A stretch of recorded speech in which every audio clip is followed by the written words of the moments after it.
Ibaba mo yung baril mo. Tagumpay na nailigtas ni Tanggol at Ramon si Don Julio at agad nila ito taguan. Pagdating doon, labis ang pasasalamat ni Don Julio sa kanilang dalawa at sa mga tumulong upang mailigtas siya. Sinabi naman ni Tanggol na tinutupad lang nila ang pangako na hinding-hindi nila pababayaan si Don Julio. Habang nag-uusap sila, may isa sa mga kasama ni Tanggol na nagtanong kung pupunta ba sila kay Marites upang siya naman ang sunod na iligtas.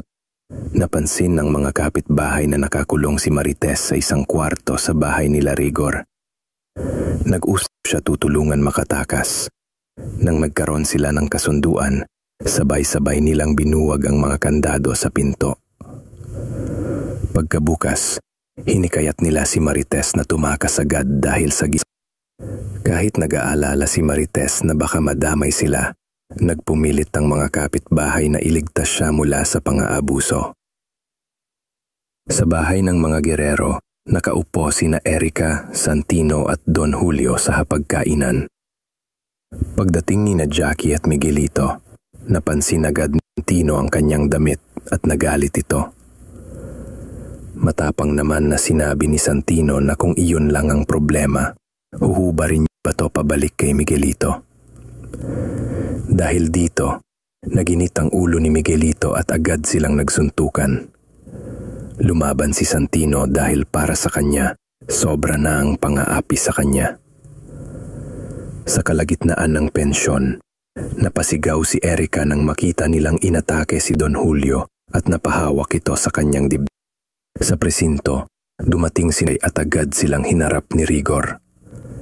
Ipinaliwanag ni Hector na nakatakas si Don Julio dahil bigla silang sinugod ni Tanggol. Nagtanong si Rigor kung ano, lalo na't mayabang pa si Hector kanina na kaya niyang hawakan ang sitwasyon. Nang hindi masagot ni Hector, sinisin niya si Punggay.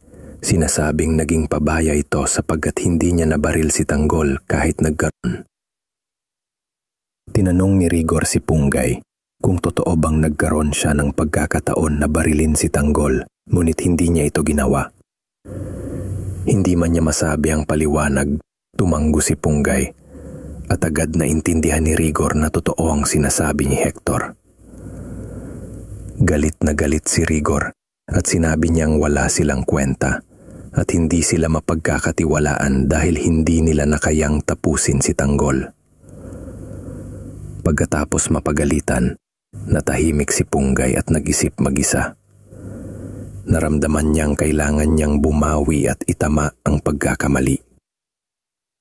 Dahil alam niya kung saan nagtatalo pa rin si Punggay na patunayan ang sarili kina Hector at Rigor, sinugod niya si Tanggol. Tinutukan ng baril at sinabi na sumuko na ito. Ngunit hindi nagpatalo si Tanggol at naglabas din ang baril. Pareho silang nakatutok sa isa't isa habang paulit-ulit na nagbabanta. Hindi nagpasindak si Punggay. Buong determinasyon niyang sinabi na hindi niya ibababa ang kanyang baril kung hindi rin ibababa ni Tanggol at ng mga kasama nito ang kanila. Kung hindi, magkakaputukan sila ron mismo. Sa harap nito, napangiti na lamang si Ramon dahil alam niyang hindi naiintindihan ni Punggay kung anong klaseng laban at kalaban ang hinaharap niya. Matapos mailigtas ni Tanggol at Ramon si Don Julio, agad nilang inisip ang susunod na hakbang. Ang pagligtas kay Marites na sinuportahan namang makatakas ng mga kapitbahay dahil sa pang-aabuso ni Rigor. Sa kabilang banda, nagkagulo sa bahay ng gerero nang magkasuntukan sina Santino at Miguelito. At biglang inatake si Don Julio na nagdulot ng mas malaking tensyon. Sa presinto, sinisini na Rigor at Hector si Punggay dahil hindi niya nabaril si Tanggol. Kahit nagkaroon siya ng pagkakataon dahil dito nagbesisyon si Punggay na bumawi. Ngunit nang makarating siya sa hideout, Narinig niyang layunin ni Natanggol na labanan ng mga korop dahilan para magdalawang isip siya. Sa huli, pinili niyang sundin ang utos at hinarap si Tanggol na nauwi sa matinding tutukan ng baril. Habang nagtataas ang tensyon na pang-iti si Ramon, alam niyang hindi pa naiintindihan ni Punggay ang totoong kalaban na hinaharap nila. Like and subscribe sa ating channel. Maraming salamat sa suporta.